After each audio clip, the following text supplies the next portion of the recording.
आज के समय का सबसे दमदार पद है जज का। जज कैसे बनते हैं, देखते आज के इस वीडियो में। चलिए शुरू करते हैं। जज बनने की पूरी प्रोसेस।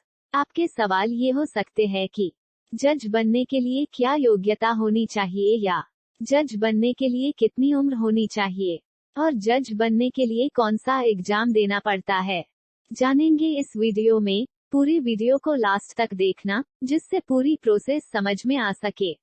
जज बनने के लिए क्या योग्यता होनी चाहिए। आपको सबसे पहले लॉ ग्रेजुएट अर्थात LLB की परीक्षा पास करनी होगी। LLB दो तरह से कर सकते हैं। पहला, यदि आप 12वीं के बाद LLB करना चाहते हैं तो 5 साल का कोर्स होगा। दूसरा, यदि आप BA, BCom या ग्रेजुएशन के बाद LLB करना चाहते हैं तो 3 साल का कोर्स होता है। नेक्स्ट है कि जज बनने के लिए आयु सीमा क्या है। तो ये अलग अलग राज्यों में अलग अलग हो सकती है, लेकिन अधिकतर राज्यों में 21 वर्ष से 35 वर्ष की आयु निर्धारित है। यानी कम से कम आयु 21 वर्ष और अधिकतम 35 वर्ष। आपको बता दें कि अभी हाल ही में मयंक प्रताप सिंह 21 वर्ष की आयु में ही जज बन गए थे।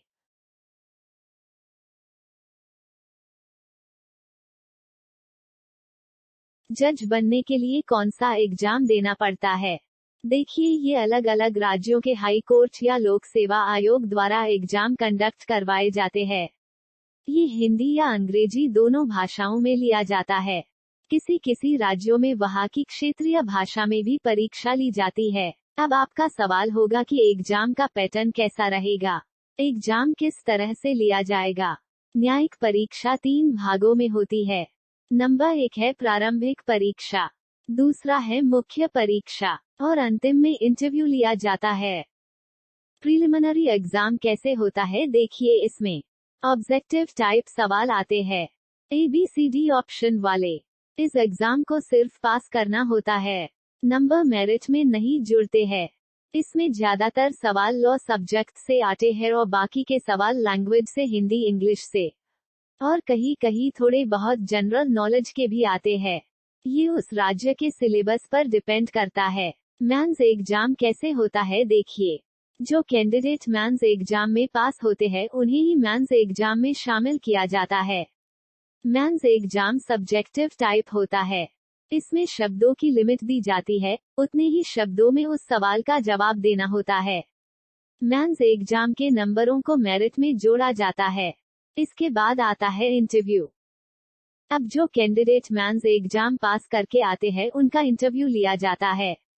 इंटरव्यू और मेंस के नंबर जुड़कर कैंडिडेट का फाइनल सिलेक्शन होता है। लेकिन यही प्रक्रिया खत्म नहीं होती है, देखिए आगे और क्या क्या होता है, वीडियो को पूरा देखिए। अब सिलेक्ट होने के बाद होती है ट्रेनिंग। ये ट्रेनिंग 1 साल की होती है। ट्रेनिंग कुछ महीने न्यायिक अकेडमी में संपन्न होता है तो कुछ महीने सीनियर जज साहब के साथ करनी होती है। इसके बाद मिलती है वो पावर जो हर किसी का सपना होता है, जज का। आगे देखिए कितनी सैलरी होती है और क्या क्या सुविधाएं जज साहब को मिलती है। कितनी होती है सैलरी। तारांकन जूनियर सिविल जज की सैलरी 45,000 और वरिष्ठ जज की सैलरी करीब 80,000 रुपये महीने होती है। वेतन हर राज्य के हिसाब से अलग अलग हो सकता है। आगे देखिए कितनी सारी सुविधाएं मिलेगी आपको जज बनने के बाद। जज बनने के लिए कौन सी बुक्स पढ़नी चाहिए। आपके लिए बेस्ट बुक्स का कलेक्शन दिया गया है, उसे खरीद कर आप जज बन सकते हैं। और मोस्ट इम्पॉर्टेंट नोट्स भी अवेलेबल है आपके लिए, उसकी लिंक भी डिस्क्रिप्शन में दी गई है। देखिए आगे जज बनने के बाद सुविधाएं क्या मिलेगी। तो जज साहब आपको मिलेगी सरकारी गाड़ी, सिक्योरिटी गार्ड, बंगला, और सबसे महत्वपूर्ण आपका रुतबा, क्योंकि ये है भारत की सबसे बड़ी पोस्ट।